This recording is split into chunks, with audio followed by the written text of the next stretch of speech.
PoK यानी पाकिस्तान अधिकृत कश्मीर पूर्वी कश्मीर की रियासत का ये वो हिस्सा है जिस पर कबीलों की आड़ में पाकिस्तान ने अपनी नापाक साजिशें रची और आज उस पर अपना कब्जा जमाए हुए है। 1947 में भारत के इसी अभिन्न हिस्से को पाकिस्तान ने दो हिस्सों में बांटा और नाम दिया आजाद जम्मू कश्मीर और गिलगिट बल्टिस्तान। फिलहाल भारत के पास कश्मीर का 10,1447 वर्ग किलोमीटर हिस्सा है और बाकी का 78,114 वर्ग किलोमीटर हिस्सा यानी कि पीओके वापस लेना है। अंग्रेजी हुकूमत से आजाद हुए भारत को 76 साल पूरे हो चुके हैं, लेकिन अभी तक भारत का अभिन्न अंग उससे दूर है। इतिहास इस बात की गवाही हर घड़ी देता है कि अगर सरदार पटेल को जम्मू कश्मीर का मसला हल करने की इजाजत मिलती तो आज भारत का इतिहास और भूगोल कुछ और होता।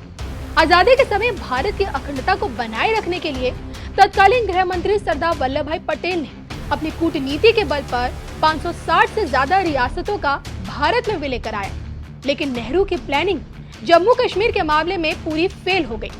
और जो कि सत्ता में मोदी सरकार है और ऐसे में नए भारत की नई तस्वीर में हर कोई संपूर्ण जम्मू कश्मीर को देखना चाहता है।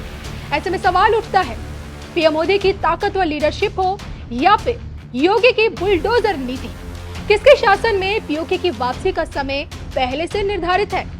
2024 की शुरुआत को देखते हुए पीओके के आने वाले कल पर क्या कहती है सुदर्शन चक्र ज्योतिषाचार्य श्री संवेता अशोका जी की भविष्यवाणी?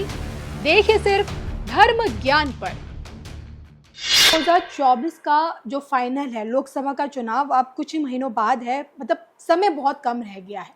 24 के लगते ही 2024 का चुनाव हो जाएगा और ऐसे में चुनाव से पहले एक बार फिर पीओके की घर वापसी का जो मुद्दा है दोबारा उठ रहा है। हाल ही में यूपी के मुख्यमंत्री योगी आदित्यनाथ खुलकर मंच पर बोल चुके हैं कि पीओके अखंड भारत का हिस्सा है और पीओके को हम लेकर ही रहेंगे। देश के गृह मंत्री रक्षा मंत्री राजनाथ सिंह भी बोल चुके हैं कि पीओके की वापसी अब निश्चित है। हमने 14 में मोदी जी का टेन्योर देखा, 19 में देखा और जैसे कि आप भविष्यवाणी कर चुके हैं कि 2024 में एनडीए 418 प्लस सीटें लेके आएगी, जीत की एक और हैट्रिक लगाएगी। और जैसे कि अगर आपकी भविष्यवाणी सत्य होती है तो मैं पीओके का ये वाली भविष्यवाणी 2014 में ही हो चुकी जी हैट्रिक की है और आपकी 2024 की जो भविष्यवाणी ये हमने 2019 में नारकंडा से की थी और मुझे लगता है आपकी भविष्यवाणी सत्यता की ओर जाती भी नजर आ रही है। पीओके का भविष्य आपसे जानना चाहती हूँ क्योंकि काफी लोग जानना चाहते हैं, आप भी कई बार पीओके का जिक्र कर चुके, पीओके की वापसी, क्योंकि अब पाकिस्तान में भी सिर्फ ना सिर्फ पीओके, बाकी पाकिस्तान के जो बाकी प्रांत हैं, आप सिंध को ले लीजिए, आप बाकी उसके अलग अलग हिस्सों को ले लीजिए, पंजाब को ले लीजिए, वहां से भी भारत में विलय होने की उन लोगों की मांग उठ रही है। देखिए पीओके की जो भविष्यवाणी है वो हमारे स्वर्गीय दादाजी संत वेतरा स्वामी रामानंद जी महाराज की भविष्यवाणी थी। उन्होंने शरीर त्याग से पहले ये भविष्यवाणी की थी कि भविष्य में ये जो पीओके है, पाक ऑक्युपाइड कश्मीर है, ये भारत में विलय होगा। और क्योंकि उस टाइम हालात ऐसे थे कि हमको, हमारे परिवार को उनकी वहां समाधि बनानी पड़ी क्योंकि उनका संस्कार वहां नहीं कर सकते थे, हालात ऐसे थे जी। तो उन्होंने ये बोला था कि जैसे ही पीओके बनेगा, पीओके भारत में विलय होगा तो उसके बाद हमारे परिवार से कोई आके हमारी अस्थियों को ले जाएगा और गंगा जी में विसर्जित करेगा।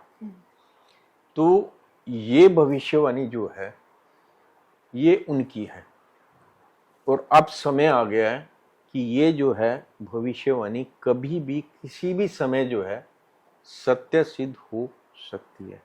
देखिए इसमें कोई भी इन्वेट नहीं किया जा रहा है। पीओके से हम पाकिस्तान से हम पीओके को लड़कर नहीं ले रहे हैं, पीओके की आवाम खुद तैयार है। लेकिन अब जब पीओके को हम भारत में विलय करेंगे तो मेरा सरकार को एक बहुत बड़ा सुझाव है कि पीओके को भारत में, ये भारत का ही अंग है, लेकिन पीओके अभी जो है गवर्न जो हो रहा था वो पाकिस्तान के थ्रू हो रहा था, लेकिन अब जब भारत में ये विलय हो जाएगा तो पीओके का शुद्धिकरण बहुत जरूरी है।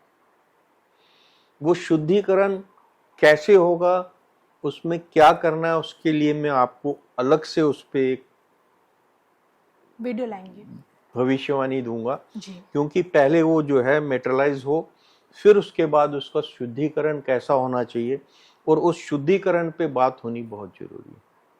आपने पीएम मोदी जी की कुंडली का विश्लेषण कई दफा किया है, योगी आदित्यनाथ जी का भी किया है। लोग ये भी जानना चाहते हैं कि किसके कार्यकाल में पीओके की वापसी की आशंका सबसे ज्यादा संभावना। देखिए, पीओके की भारत में वापसी जो है मोदी जी के ही कार्यकाल में होगी और इस थर्ड टेन्योर में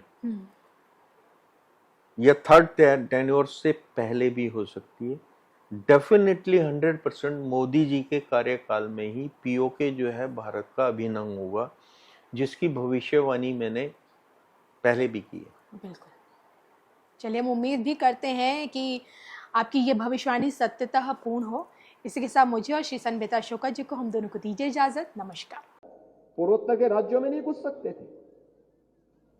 आज नागालैंड में भारतीय जनता पार्टी की समर्थक सरकार है, मेघालय में भारतीय जनता पार्टी की समर्थक सरकार है, अरुणाचल में भारतीय जनता पार्टी की सरकार है, मणिपुर में भारतीय जनता पार्टी की सरकार है, असम में भारतीय जनता पार्टी की सरकार है, त्रिपुरा में भारतीय जनता पार्टी की सरकार है।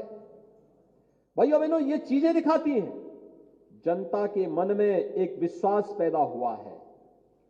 हर केंद्रीय मंत्री हर 15 दिन में वहां जाकर के 3 दिन वहां कैंप करता है, गांवों में जाता है। वहां का प्रशासन जाए ना जाए, लेकिन केंद्रीय मंत्री वहां जाकर के प्रधानमंत्री मोदी जी को रिपोर्ट करता है कि नहीं, ये कार्य हो रहे हैं और इन कार्यक्रमों को इस रूप में आगे बढ़ाया जा रहा है। लोगों के मन में एक विश्वास पैदा हुआ है।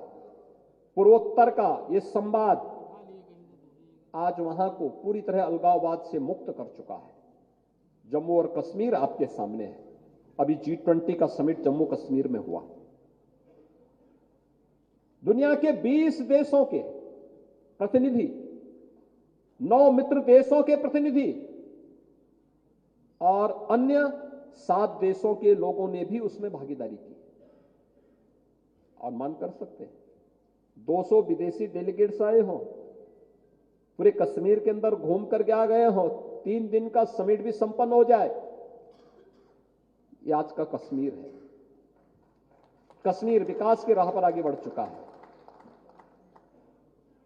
कश्मीर में अब पाक अधिकृत कश्मीर से आवाज उठ रही है कि हमें भी अब इस पाकिस्तान से मुक्ति दो, भारत के अंदर फिर से वापस लागने का कार्य करो। अभी मांग वहां पे उठने लग गई है। आपने देखा होगा पाकिस्तान के अंदर की क्या स्थिति है। 5 किलो गेहूं के लिए छीना झपटी हो रही है।